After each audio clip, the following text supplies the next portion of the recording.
Hi friends, welcome to my channel. ಎಲ್ಲರೂ ಹೇಗಿದ್ದೀರಾ? ಚೆನ್ನಾಗಿದ್ದೀರಾ ಅಂತ ಭಾವಿಸ್ತೀನಿ. ಈ ಫ್ಲಾಗ್ ಬಂದುಬಿಟ್ಟು ಮಂಗಳವಾರ ಬೆಳಗ್ಗೆ. ನಾನು ಬೆಳಗ್ಗೆನೇ ವಾರ ಎಲ್ಲ ಮಾಡಿದೆ. ಯಾಕೆಂದರೆ ನನ್ನ ಮಗನಿಗೆ ಸ್ವಲ್ಪ ಹುಷಾರಿರ್ಲಿಲ್ಲಲ್ವ, ಮತ್ತು ಅವನೆದ್ರೆ ಕೈ ಬಿಡೋದಿಲ್ಲ ಅಂತೇಳ್ಬಿಟ್ಟು ನಾನು ಬೆಳಗ್ಗೆನೇ ವಾರ ಮಾಡೋಣ ಅಂತ ಡಿಸೈಡ್ ಮಾಡಿದ್ದೆ. ನಾನು ಯಾವಾಗಲೂ ಮಂಗಳವಾರ ಶುಕ್ರವಾರ ಎಲ್ಲ ಸಾಯಂಕಾಲನೇ ಮಾಡ್ತಾಯಿದ್ದೆ. ಯಾಕೆಂದರೆ ಸ್ವಲ್ಪ ಟೈಮ್ ಸಿಕ್ಕಾಗ ನೆಲ ಎಲ್ಲ ಒರೆಸ್ಬಿಟ್ಟು ಮತ್ತು ಸಂಜೆ ಟೈಮ್ ಸ್ನಾನ ಮಾಡಿ ಪೂಜೆ ಮಾಡ್ತಿದ್ದೆ. ಇವತ್ತು ಯಾಕೋ ಬೆಳಗ್ಗೆನೇ ಪೂಜೆ ಮಾಡಿಬಿಡೋಣ ಅಂತ ಯಾಕೋ ಮನಸ್ಸು ಸ್ವಲ್ಪ ಸರಿ ಇರಲಿಲ್ಲ. ನನ್ನ ಮಗನಿಗೆ ಬೇರೆ ಹುಷಾರಿರಲಿಲ್ಲ, ಸ್ವಲ್ಪ ಬೇಜಾರಾಗಿತ್ತು. ಅದಕ್ಕೋಸ್ಕರ ಬೆಳಗ್ಗೆನೇ ವಾರ ಮಾಡಿಬಿಡೋಣ, ಮತ್ತು ಮನ್ಸಿಗೆ ಸ್ವಲ್ಪ ನೆಮ್ಮದಿ ಇರುತ್ತೆ ಅಂತೇಳ್ಬಿಟ್ಟು ಎಲ್ಲ ನೆಲೆಲ್ಲ ಒರೆಸಿದ್ದೆ. ಹೂವು ಎಲ್ಲ ಕಿತ್ಕೊಬಂದು ಇಟ್ಟಿದ್ದೆ. ಬಟ್ ಇನ್ನು ನಾನೇನು ದೇವರಿಗೆಲ್ಲ ರೆಡಿ ಮಾಡಿರಲಿಲ್ಲ. ಮತ್ತು ಸ್ನಾನಕ್ಕೆ ಹೋಗಿ ಬಂದುಬಿಟ್ಟು ರೆಡಿ ಮಾಡೋಣ ಅಂತೇಳ್ಬಿಟ್ಟು ಫಸ್ಟ್ ಮನೆ ಕೆಲಸ ಎಲ್ಲ ಮಾಡಿಕೊಂಡೆ. ಇನ್ನೇನು ಪಾತ್ರೆ ಎಲ್ಲ ತೊಳೆದಿಟ್ಟಿದ್ದೆ. ಇನ್ನು ತಿಂಡಿ ಏನು ಮಾಡಿರಲಿಲ್ಲ. ಪೂಜೆ ಎಲ್ಲ ಮಾಡಿದ್ಮೇಲೆ ತಿಂಡಿ ನಿಧಾನಕ್ಕೆ ಮಾಡೋಣ ಅಂತೇಳ್ಬಿಟ್ಟು ಫಸ್ಟ್ ನೆಲೆಲ್ಲ ಒರೆಸ್ಬಿಟ್ಟು ಎಲ್ಲ ಕ್ಲೀನ್ ಮಾಡಿ ಇಟ್ಟಿದ್ವಿ. ಮತ್ತು ಸ್ನಾನ ಮಾಡಿ ಪೂಜೆ ಎಲ್ಲ ಮಾಡಿದ್ಮೇಲೆ ನಮ್ಮ ಮನೆಗೆ ರೇಣುಕಾದೇವಿ ಬಂದರು. ನೋಡ್ಬೋದು ಎಷ್ಟು ಚೆನ್ನಾಗಿ ಕಾಣಿಸ್ತಾ ಇದ್ದಾರೆ. ಬಂದ ತಕ್ಷಣವೇ ನಾನು ಮಡ್ಲಕ್ಕಿ, ಊದುಬತ್ತಿ ಮತ್ತು ಕಾಣಿಕೆ ಅಂತ ಒಂದು 20 ರೂಪಾಯಿ ಇಟ್ಟಿದ್ದೆ. ಅಷ್ಟೇ ಇಟ್ಬಿಟ್ಟು ಎಲ್ಲ ಪೂಜೆ ಮಾಡಿ ಆಶೀರ್ವಾದ ತಗೊಂಡೆ. ಒಂಥರ ಮನಸ್ಸಿಗೆ ನೆಮ್ಮದಿ ಆಯಿತು ನನಗೆ. ಹೆಂಗೋ ಮಂಗಳವಾರ ಬೆಳಗ್ಗೆನೇ ಎದ್ದು ವಾರ ಎಲ್ಲ ಮಾಡೋದಕ್ಕೆ ಸಾರ್ಥಕ ಆಯಿತು ಅನ್ನಿಸ್ತು. ತುಂಬ ಖುಷಿನೂ ಆಯಿತು ನನಗೆ. ಆಶೀರ್ವಾದ ಸಿಕ್ತು ಅನ್ನಿಸ್ತು. ಇಲ್ಲಿ ನೋಡ್ಬೋದು ನಮ್ಮ ಬೆಕ್ಕು ಇಲ್ಲಿ ಗುಬ್ಬಿ ಮರಿ ಇದ್ದಾವಲ್ಲ, ಅದನ್ನು ಹಿಡಿಬೇಕು ತಿನ್ನಬೇಕು ಅಂತ ಸುಮ್ಮನೆ ಎಷ್ಟೊತ್ತು ಸತಾಯಿಸ್ತಾ ಇತ್ತು. ನಾನು ನೋಡೋಕ್ಕಿಂತ ಮುಂಚೆನೇ ಭಾಳ ಹೊತ್ತಿಂದ ಟ್ರೈ ಮಾಡಿದೆ. ಪಾಪ ಅದು ಮೇಲಕ್ಕೆ ಎಗರೋದು ಅದೆಲ್ಲ ಮಾಡಿದ್ದೆ. ನಾನು ನೋಡ್ಕೊಂಡಿಲ್ಲ. ಮತ್ತು ಇದು ಯಾಕೆ ಈ ಥರ ನೋಡ್ತೈತೆ ಅಂತ ಮೇಲೆ ನೋಡ್ತಾ ಇದ್ದೀನಿ. ಇಲ್ಲಿ ಗುಬ್ಬಿ ಮರಿ ಇದ್ವಲ್ಲ, ಅಲ್ಲಿ ಅದು ನಾನು ಹಿಡಿಬೇಕಂತ ಹೇಳ್ಬಿಟ್ಟು ಬೈಕ್ ಮೇಲೆ ಕೂತ್ಕೊಂಡಿತ್ತು. ನಮ್ಮ ಚಪ್ರ ಸ್ವಲ್ಪ ದೊಡ್ಡದು, ಉದ್ದ ಇದೆ ಜಾಸ್ತಿ. ಮತ್ತು ಇವು ಗುಬ್ಬಿ ಮರಿ ಇದ್ದಾವೆಲ್ಲ ಎಲ್ಲ ಫುಲ್ಲು ಗೂಡೆಲ್ಲ ಕಟ್ಕೊಂಡು ಇಲ್ಲೇ ಇದ್ದಾವೆ. ನಾವು ಫಸ್ಟಿಂದನೂ ಅಷ್ಟೇ, ನಮ್ಮ ಅಪ್ಪ ಅಮ್ಮ ಅವರೆಲ್ಲ ಇದ್ದಾಗಿನಿಂದ ಅಷ್ಟೇ, ನಾವು ಚಪ್ರ ಹಾಕ್ತೀವಲ್ಲ ಅದರಲ್ಲಿ ಗೂಡು ಕಟ್ಟಿರ್ತಾವಲ್ಲ, ನಾವು ಯಾವತ್ತೂ ಕೆಳಗೆ ಅವನ್ನ ಇದು ಮಾಡ್ತಾ ಇರಲಿಲ್ಲ. ಮತ್ತು ಯಾವತ್ತೂ ಓಡಿಸಿಲ್ಲ ಅವನ್ನ. ಇರೋಷ್ಟು ದಿನ ಇರಲಿ ಅಂತ ಹಂಗೆ ಇಟ್ಕೊಂಡಿದ್ದೀವಿ. ಅವ್ನು ನೋಡಿದ್ರೆ ತುಂಬ ಖುಷಿ ಆಗುತ್ತೆ ನಮ್ಗೆ ಡೈಲಿ. ಹಾಯ್ ಫ್ರೆಂಡ್ಸ್, ಈಗ ಸಂಜೆ ಆಯಿತು. ಟೈಮ್ ಬಂದುಬಿಟ್ಟು 5:30 ಆಗಿದೆ. ಆಗಲೇ ಒಂದು ಸ್ವಲ್ಪ ಟೀ ಕುಡಿಯೋಣ ಅಂತ ಟೀಗೆ ಇಟ್ಟಿದ್ದೀನಿ. ಯಾಕೆ ಸ್ವಲ್ಪ ಹುಷಾರಿಲ್ಲ ನನಗೆ, ಅದಕ್ಕೆ ಫ್ಲಾಗ್ ಮಾಡೋಕ್ಕೆ ಸರಿಯಾಗಿ ಆಗ್ತಾಯಿಲ್ಲ. ಜಾಸ್ತಿ ಗ್ಯಾಪ್ ಕೊಡ್ತಾ ಇದ್ದೀನಿ ಅಂತ ಅನಿಸುತ್ತೆ. ಮಾಡಬೇಕು ಅಂತ ಅನಿಸುತ್ತೆ ಫ್ಲಾಗ್ಸ್, ಆದರೆ ನನಗೆ ಯಾಕೋ ಮಾಡೋಕ್ಕೆ ಆಗ್ತಾಯಿಲ್ಲ. ಫುಲ್ಲು ಒಂಥರ ಸುಸ್ತ ಥರ ಆಗುತ್ತೆ. ಮತ್ತು ಇಂಜೆಕ್ಷನ್ ಎಲ್ಲ ಮಾಡಿಸ್ಕೊಂಡಿದ್ದೀನಿ, ಟ್ಯಾಬ್ಲೆಟ್ಸ್ ಎಲ್ಲ ತೊಗೊತಾ ಇದ್ದೀನಿ. ಸ್ವಲ್ಪ ಹುಷಾರಾದಮೇಲೆ ಡೈಲಿ ಫ್ಲಾಗ್ ಹಾಕ್ತೀನಿ.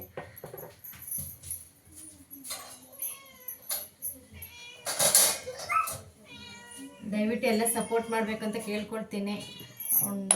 ಡೈಲಿ ವೀಡಿಯೋಸ್ ಮಾಡೋಕ್ಕೆ ಆಗ್ತಾಯಿಲ್ಲ. ಸ್ವಲ್ಪ ಹುಷಾರಾದಮೇಲೆ ಕಂಟಿನ್ಯೂ ಫ್ಲಾಗ್ ಮಾಡ್ತೀನಿ.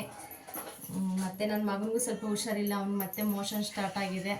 ಅದಕ್ಕೆ ಕೈ ಬೇರೆ ಅವ್ನ ಕೈ ಬಿಡ್ತಾ ಇಲ್ಲ. ಅವನಿಗೋಸ್ಕರ ನೈಟೆಲ್ಲ ಸ್ವಲ್ಪ ನಿದ್ದೆ ಕಟ್ಬಿಟ್ಟು ನನಗೂ ಹೆಲ್ತ್ ಪ್ರಾಬ್ಲಮ್ ಆಗಿದೆ. ನಾನು ಚೆನ್ನಾಗಿದ್ದೆ, ಅವನಿಗೋಸ್ಕರ ನಿದ್ದೆ ಕಟ್ತೀನಲ್ಲ ನೈಟು. ಹಾಗಾಗಿ ಅವನಿಗೆ ಸ್ವಲ್ಪ ಹುಷಾರು ತಪ್ಪಿದ್ದೀನಿ ನಾನು ಕೂಡ. ಅದಕ್ಕೆ ಒಂದು ಸ್ವಲ್ಪ ಗ್ಯಾಪ್ ತೊಗೊಂಡಿದ್ದೀನಿ. ಫ್ಲಾಗ್ ಮಾಡಿಬಿಟ್ಟು 2-3 ದಿನ ಆಯಿತು. ನನಗೂ ಮಾಡಬೇಕಂತ ಅನಿಸುತ್ತೆ, ಆದರೆ ಮಾಡೋಕ್ಕಾಗ್ತಾಯಿಲ್ಲ.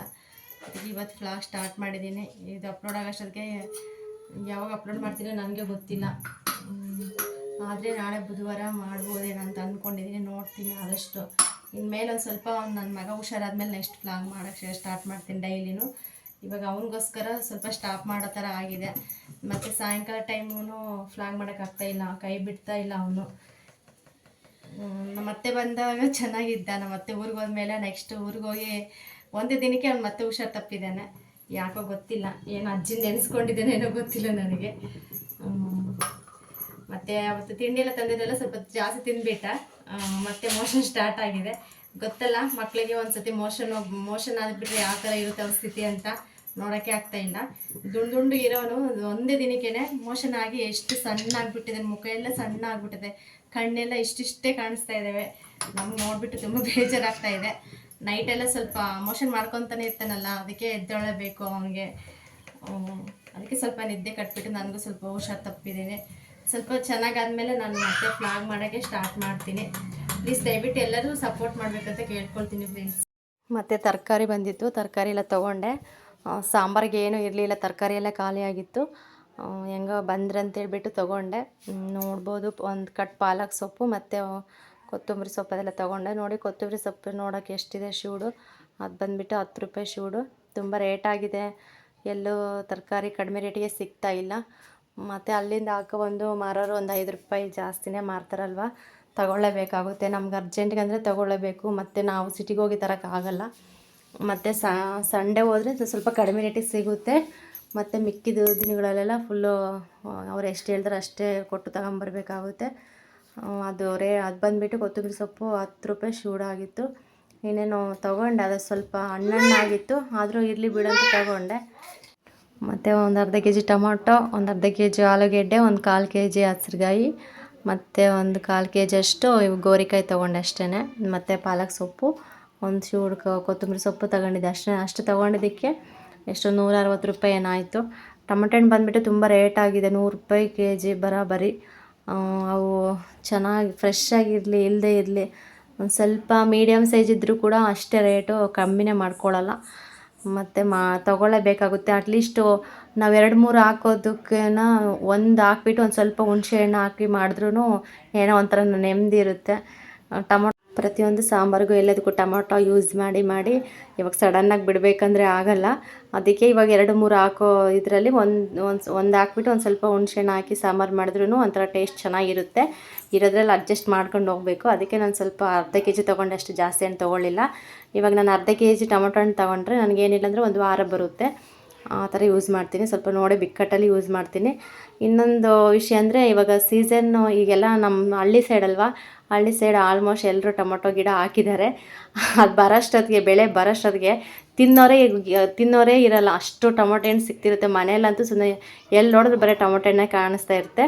ಯಾಕೆಂದರೆ ಕೂಲಿ ಹೋಗ್ತಾರಲ್ಲ, ಕೂಲಿ ಹೋದ್ಮೇಲೆ ಕೊಡ್ತಾರೆ, ಅವರು ತೊಗೊಂಡೋಗ್ರಿ ಅಂತ ಕೊಟ್ಟು ಕಳಿಸ್ತಾರೆ. ಆವಾಗ ಸ್ವಲ್ಪ ಅವ್ರ ಹತ್ರ ಇಷ್ಟು, ಇವ್ರ ಹತ್ರ ಇಷ್ಟೆಲ್ಲ ಕೇಳಿದ್ರೆ ತಂದು ಕೊಟ್ಟು ಹೋಗ್ತಾರೆ. ಹಾಗಾಗಿ ಅವಾಗ ಮನೆ ತುಂಬ ಟೊಮೊಟೊ ಹಣ್ಣೇ ಕಾಣಿಸ್ತಾ ಇರ್ತವೆ. ಸದ್ಯಕ್ಕೆ ಇವಾಗ ಈ ಸೀಸನಲ್ಲಿ ಇಲ್ಲ, ನಮಗೆ ಕಡಿಮೆನೇ, ಅದಕ್ಕೆ ದುಡ್ಡು ಕೊಟ್ಟು ತೊಗೋಬೇಕಷ್ಟೇ ನಾವಿವಾಗ. ನೆಕ್ಸ್ಟು ಬಂದುಬಿಟ್ಟು ಈಗ ಎಲ್ಲ ಜೋಡಿಸ್ಬಿಟ್ಟು ನಾನು ಇವಾಗ ಕೊತ್ತಂಬರಿ ಸೊಪ್ಪು, ಪಾಲಕ್ ಸೊಪ್ಪು ತೊಗೊಂಡಿದ್ನಲ್ಲ, ಅದು ಫ್ರಿಜ್ಜಲ್ಲಿ ಇಡ್ತೀನಿ ಅಷ್ಟೇ. ಇವಾಗ ಈ ತರಕಾರಿ ಎಲ್ಲ ತೊಗೊಂಡ್ಬಿಟ್ಟು ಎಲ್ಲ ಬೇಸನ್ಗೆಲ್ಲ ತುಂಬಿಟ್ಟು ನೀಟಾಗಿ ನಾನು ಕಾಟನ್ ಬಟ್ಟೆ ತೊಗೊಂಡು ಒದಿಸ್ಬಿಡ್ತೀನಿ, ಯಾವ ಬಟ್ಟೆ ಮಾಡಿಬಿಟ್ಟು. ಅವು ಜಾಸ್ತಿ ಫ್ರಿಜ್ಜಲ್ಲಿ ಇಡಲ್ಲ. ಮತ್ತು ಸ್ವಲ್ಪ ಏನಾದರೂ ಲೇಟ್ ಆಯಿತು ನಾನು ಅಡುಗೆ ಮಾಡೋದು ಅಂತಂದರೆ ಮಾತ್ರ ಇಡ್ತೀನಿ ಅಷ್ಟೇ, ಒಂದು ಕವರ್ಗೆ ಹಾಕ್ಬಿಟ್ಟು. ಇಲ್ಲಾಂದರೆ ಬೇಗ ಮಾಡಿ ಮುಗಿಸ್ತೀನಿ ಅಂತಂದರೆ ಇಡೋಕ್ಕೆ ಹೋಗಲ್ಲ. ನನಗೇನೋ ಫ್ರಿಜ್ಜಲ್ಲಿ ಇಟ್ಟು ತರಕಾರಿ ಯೂಸ್ ಮಾಡಬೇಕಾದ್ರೂ ಒಂಥರ ಅನಿಸ್ಬಿಡುತ್ತೆ ನನಗೆ. ಮುಂಚೆಯಿಂದನೂ ಅಷ್ಟೇ, ನಾವು ಇವಾಗ ಅಂಗಡಿ ಇಟ್ಟಾಗಿಂದ ನಾವು ಫ್ರಿಜ್ ಯೂಸ್ ಮಾಡ್ತಿದ್ದೀವಿ ಅಷ್ಟೇ. ಅಂದರೆ ಜ್ಯೂಸಿಗೆ ಮಾತ್ರ ಯೂಸ್ ಮಾಡ್ತಿದ್ದೀವಿ ಅಷ್ಟೇ, ನಾನು ತರಕಾರಿ ಅದೇನು ಇಡಲ್ಲ. ಮತ್ತು ನಿಂಬೆಹಣ್ಣು ಇಡ್ತೀನಿ ಅಷ್ಟೇ, ಅಂಗಡಿಗೆ ಸ್ವಲ್ಪ ಭಾಳ ದಿನ ಬಾಳಿಕೆ ಬರಬೇಕಲ್ಲ, ಹಾಗಾಗಿ ಅದರಲ್ಲಿ ಇಡ್ತೀನಿ ಅಷ್ಟೇ. ಅದು ಬಿಟ್ಟರೆ ನಾನು ತರಕಾರಿ ಮತ್ತು ಪಳ್ದಿರೋದು ಸಾರು, ಅನ್ನ ನಾನು ಏನು ಇಡೋಕ್ಕೆ ಹೋಗಲ್ಲ. ನನಗೆ ಇಷ್ಟನೇ ಆಗಲ್ಲ ಆ ಥರ ಇಡೋಕ್ಕೆ. ಇರೋದೇ ಆಗಲಿ ಒಂದು ಸ್ವಲ್ಪ ಎಷ್ಟು ಬೇಕಷ್ಟು ಮಾಡ್ತೀನಿ ಅಷ್ಟೇ, ಜಾಸ್ತಿ ವೇಸ್ಟ್ ಮಾಡೋಕ್ಕೆ ಹೋಗಲ್ಲ. ಇತ್ತೀಚೆಗೆ ತುಂಬ ಬುದ್ಧಿ ಬಂದಿದೆ. ಮುಂಚೆ ಅಷ್ಟು ಭಾಳ ವೇಸ್ಟ್ ಮಾಡೋಕ್ಕೆ ಹೋಗಲ್ಲ ನಾನು.